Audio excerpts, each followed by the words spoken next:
বুখারী, মুসলিম, আবু দাউদ, তিরমিজি, নাসাই, ইবনে মাজাহ, মুওয়াত্তা এবং মালিক, মুওয়াত্তা এবং মুহাম্মদ আইয়ুহাল্লাযীনা আমানু তাকুল্লাহা হাক্কা তুকাতিহি।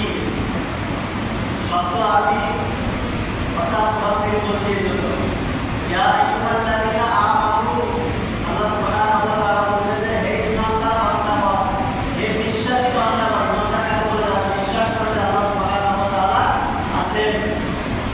হে ঈমানদার বান্দাগণ, আমানু তাকুল্লাহ, আল্লাহকে ভয় করো, হাক্কা তুকাতিহি, যেমন ভাবে ভয় করার কথা। শুধু মুখে বলছে যে আল্লাহকে ভয় করে এরকম না, যেমন ভয় করার দরকার সেরকম করে ভয় করতে যাও।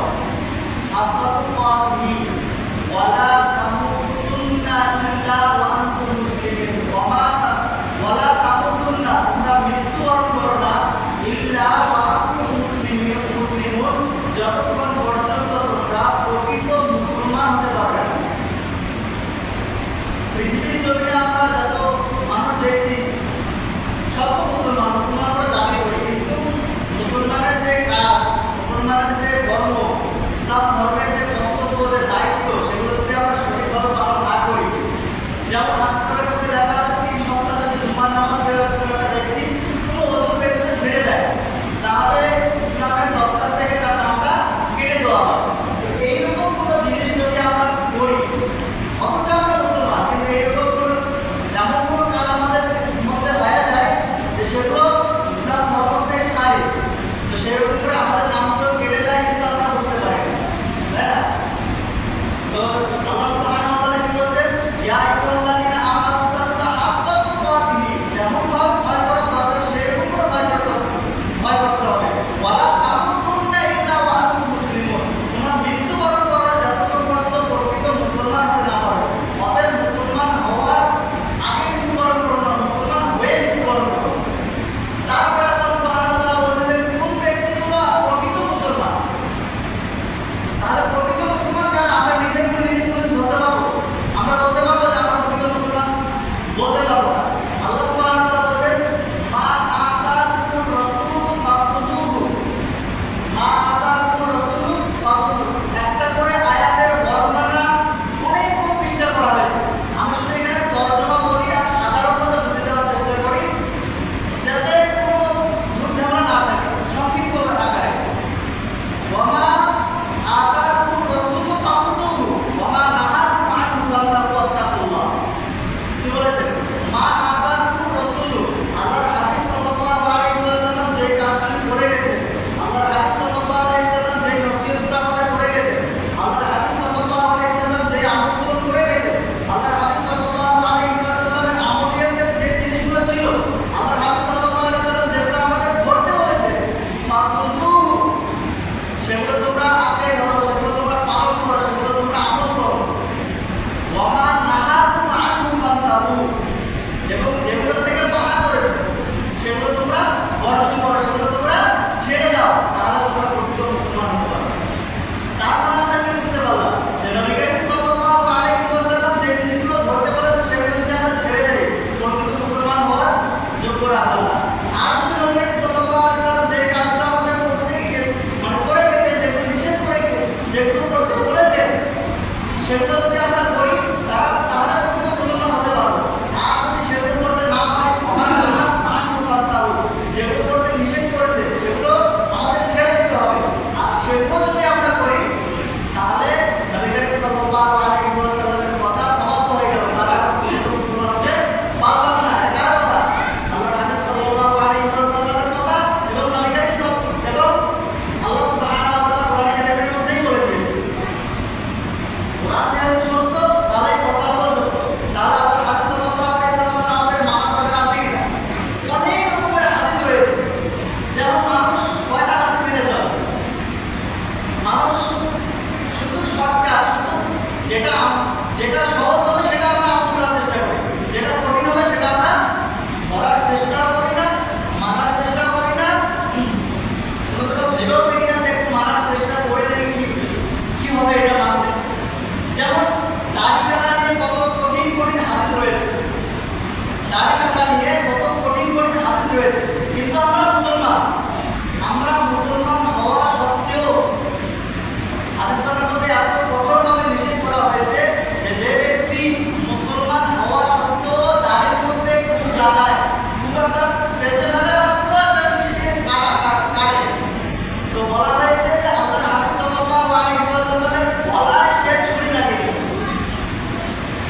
তো কত বড় একটা ওয়াইদ, কত বড় একটা কথা আল্লাহর হাবিব সাল্লাল্লাহু আলাইহি ওয়াসাল্লাম, যার সুন্নাত পালন করার জন্য আমরা মসজিদে আছি, যার সুন্নাত পালন করার জন্য আমরা প্রত্যেকদিন নামাজ পড়ছি,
আমরা সকলে চেষ্টা করবো আল্লাহর কাছে মাফ চাওয়ার এবং ওইটা থেকে